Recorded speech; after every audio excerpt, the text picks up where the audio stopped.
Look at any post-colonial nation today. The physical chains of extraction might be gone, but the system didn't disappear. It moved straight from the governor's mansion and into the software architecture of our minds. We are running on a legacy operating system, a colonial ghost. This system relies on fear as an invisible whip to keep people in a permanent state of survival.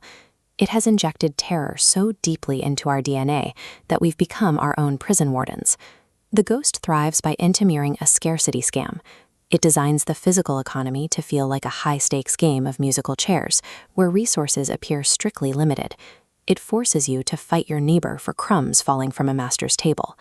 To keep the wheel turning, the system tells a lie, that your physical suffering has moral worth. It demands that you wake up at 4 a.m. to battle Legos traffic, trading your life force for peanuts just to satisfy an outdated idea of hard work. This engineered desperation works. While you are exhausted and competing for a stagnant pool of resources, you remain a compliant source of cheap labor, too tired to look up and see the infinite digital landscape waiting right in front of you. This is the root of beggar's hope. It's a passive strategy where people wait for a miracle, praying that the same system designed to crush them will suddenly decide to bless them. The ghost even rigs your exit routes. Formal education is intentionally kept 20 years behind reality. By the time you get your certificate, the market has moved on, forcing you to sell your labor at a massive discount just to survive. If you play by their curriculum and wait for an HR drone to validate your existence, you are already obsolete. You are playing a game where they own the board, the pieces, and the rules. The scarcity scam shatters when you move from the physical hustle to digital leverage. The internet doesn't care about your background or whose permission you didn't ask for. It only recognizes power and execution. In the digital world, money isn't a finite cake you have to fight over. It is a continuous stream of data flowing globally every microsecond. When you shift your focus to capturing these global data streams, you step out of the scarcity trap entirely. This shift is aggressive manifestation.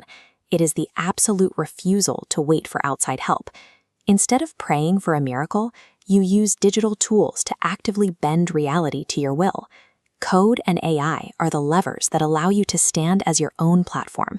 They give you the means of distribution and production directly, bypassing the banks and gatekeepers who used to control the signal. This is economic warfare.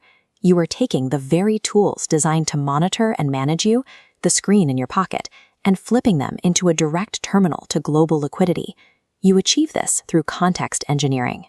A single person using AI can now deploy dozens of autonomous subnodes that handle the heavy lifting, outmaneuvering the output of an entire legacy corporation.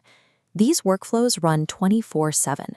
While the average person is battling traffic to sell 8 hours of their life, you are deploying digital infrastructure that multiplies your output by a factor of thousands. This breaks the time equals money equation forever. The global market doesn't pay for your exhaustion, it pays for solutions. If an AI tool allows you to deliver a flawless project in 3 hours that used to take a month, your value hasn't decreased. You charge for the massive outcome you created, not the minutes you spent. Digital leverage allows your value to completely obliterate time. The ghost's reliance on your physical sweat is officially broken because your output is no longer tied to your physical body. Operating in this landscape requires a new strategy, the phalanx. Instead of competing with neighbors for crumbs, you build a tight, impenetrable network of strategic allies who see the world exactly as you do. To protect this network, you must cut off the energy vampires. These are the people soaked in the ghost's fear who try to drag you back down because your ambition makes their cowardice look loud.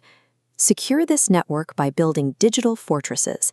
These are operational systems in the cloud, establishing direct pipelines to global liquidity that require zero permission. You stop stressing over the fuel prices, the bad roads, and the grid failure.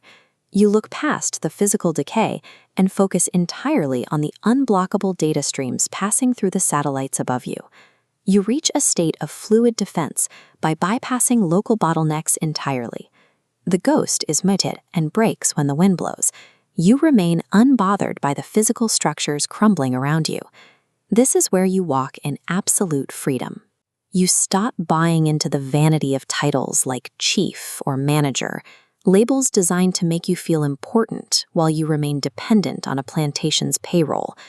In the digital wild, you validate yourself through cash flow and systemic dominance. You don't need a stamp of approval from a legacy institution when you know how to engineer context and capture international value. By weaponizing digital leverage, you cease to be raw material for extraction. You become a fluid, adaptable architect of your own outcomes, operating faster than the bureaucracy can even comprehend.